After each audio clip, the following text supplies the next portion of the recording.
अभी आप सुन रहे हैं सुमन मलंगिया एंटरटेनमेंट को। बोली बोली छठी मैया की।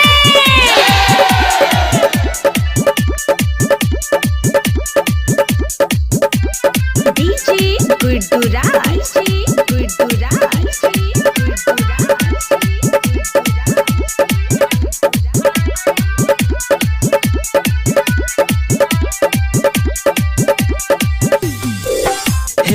छठी मैया पार कदनैया भ गेलै रात के बेरिया ना। हे छठी मैया पार कदनैया भ गेलै रात के बेरिया ना। पानिया में थर थर कापै छ शरीरिया बहै छ शीतली बयरिया ना। पानिया में थर थर कापै छ शरीरिया बहै छ शीतली बयरिया ना। बोली बोली छठी मैया की। क्या नाम है आपका? डीजे सुमन। कहाँ घर है? खाए अजीपुर गांव मलंगिया मधुबनी।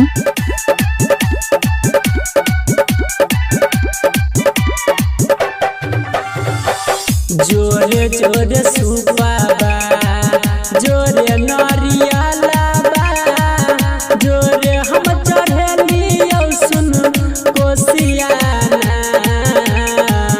जोरे जोरे सुपाबा जोरे नारियलबा जोरे चढ़लियो हम कोसियाना।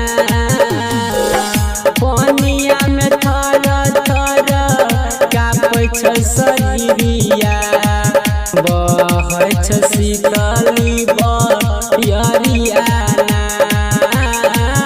पानिया में थर थर कापै छ शरीरिया बहै छ शीतली बयरिया ना।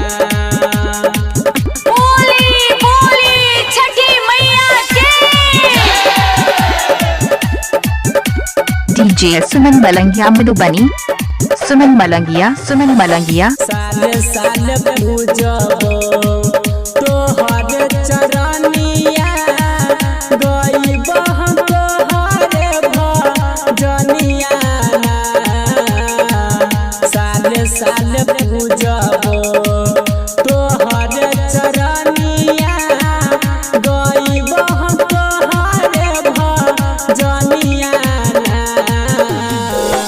रामन जिया राइटर सोना परत फेर देना जरिया ना।